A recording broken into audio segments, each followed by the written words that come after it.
जय श्री राम। प्रार्थना, सही मायने में प्रार्थना क्या होती है और कैसे करनी चाहिए,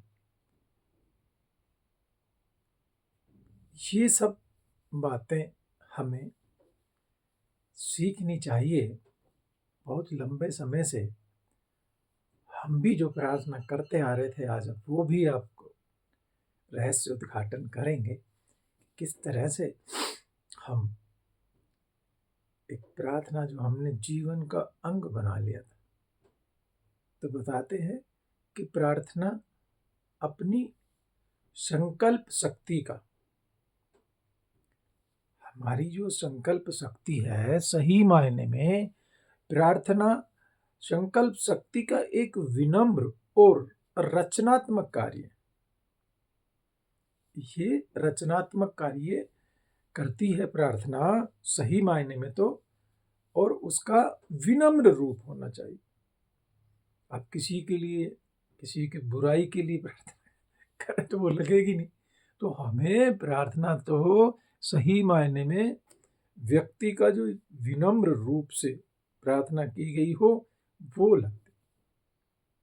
और इसके अंदर 3 हिस्से बताए कि 3 पॉइंट इसमें बहुत ज़्यादा जरूरी है, तब प्रार्थना सही तरह से लगती है। तो वो 3 पॉइंट कौन कौन से हैं कि नंबर 1 तो हमारा क्या है कि विश्वास दृढ़ होना चाहिए, जिससे के लिए भी जो भी आप जिससे, जैसे मान लो आप ठाकुर जी की पूजा करते हैं, ठाकुर जी से अब करें तो बिल्कुल विश्वास होना चाहिए कि हाँ ये तो पूरा होगा।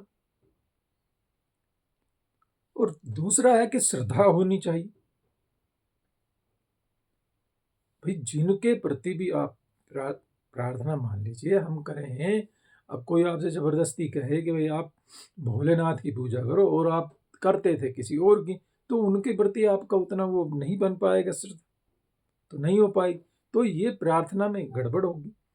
और तीसरा इसमें बता रखा है कि भैया हमारी श्रद्धा के बाद में, और तीसरी जो बात हमारी होनी चाहिए वो विनम्रता भी होनी चाहिए।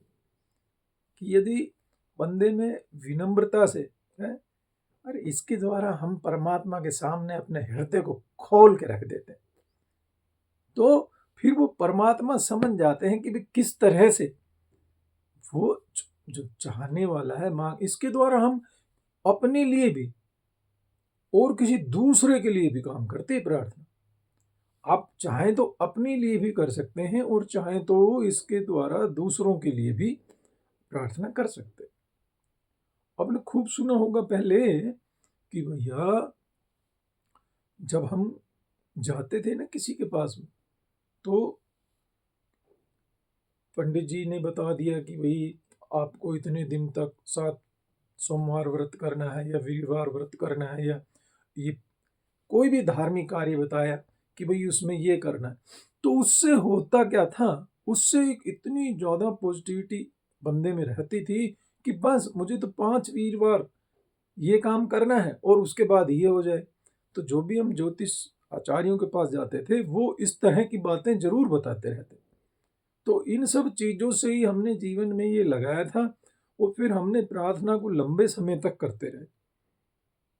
तो उसमें जो हम प्रार्थना करते थे वो प्रार्थना थी कि हे प्रभु, हे प्रभु मुझे ऐसा बल दो, हे नाथ मुझे ऐसा बल दो कि मैं आपको खोज सकूं, हे ठाकुर जी मुझे ऐसा बल दो कि मैं अपने स्वरूप का अनुसंधान कर सकूं, हे नाथ मुझे ऐसा बल दो कि मैं सत्य को जान सकूं, हे नाथ मुझे ऐसा बल दो कि मैं सत्य को जीवन में धारण कर सकूं। तो इसको आप अपने शब्दों में देखिए, हमने भी इसको कहीं से देखा था, किसी पुस्तक में लिखा हुआ, उसके बाद में उन्होंने बहुत अपने तरीकों से लिखा हुआ था, तो उसको अपने भावों में लाना होता है, जो आपको याद हो जाए, जो आपको इजी लगे, तो फिर उसके द्वारा आप कुछ भी कर सकते। कहते हैं ना भाई, कोई महात्मा यदि किसी के लिए कुछ बोल देता है तो कर देता है, उसकी वाणी में जादू आ जाता है।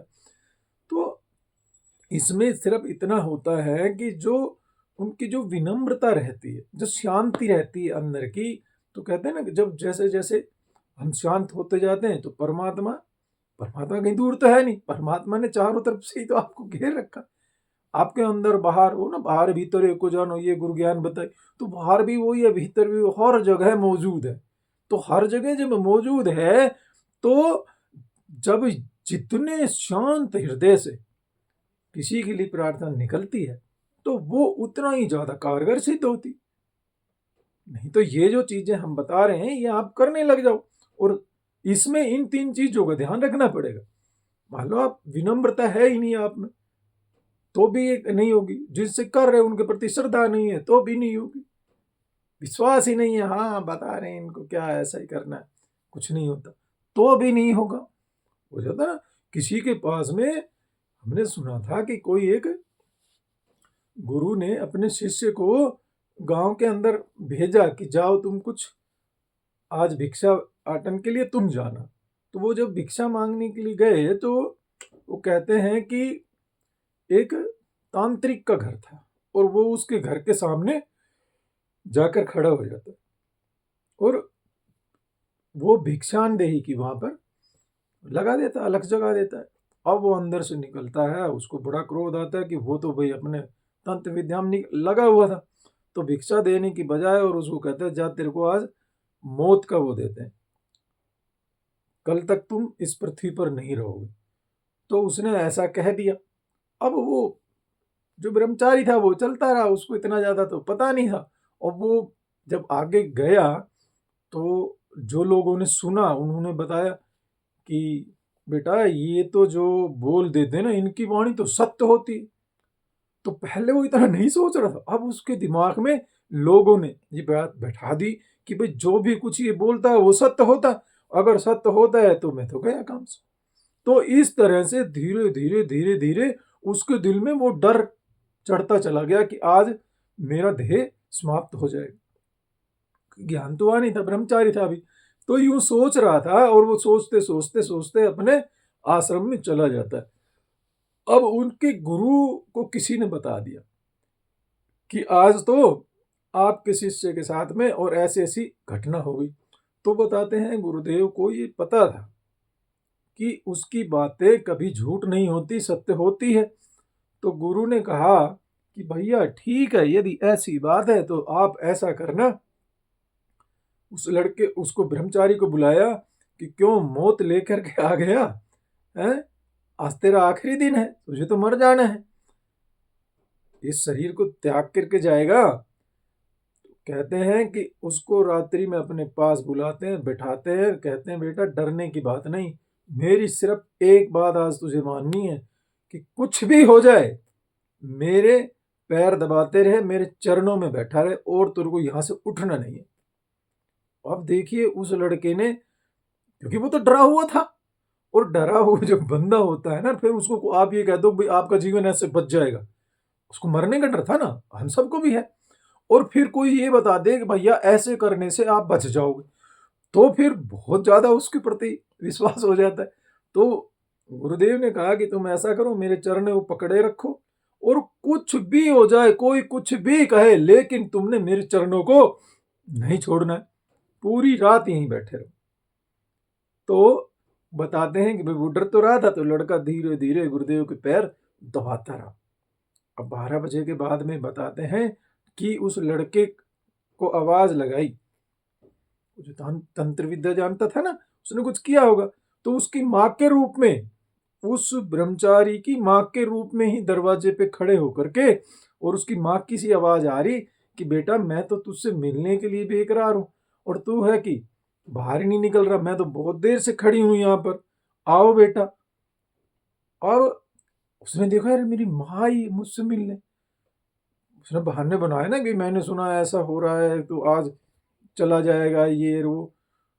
तो फिर उसके दिमाग में बात आई, मेरे गुरु ने कहा था कुछ भी हो जाए मेरे चरणों को नहीं छोड़ना। तो उसने गुरुदेव के चरणों को, उसने कहा ठीक है आप आराम कर लो, हम सुबह बात करेंगे। क्योंकि सिर्फ क्या था कि वो उसने कहा था ना कि कल का सूरज नहीं देखेगा, तो उसने तो खाली सूरज तक देखना था।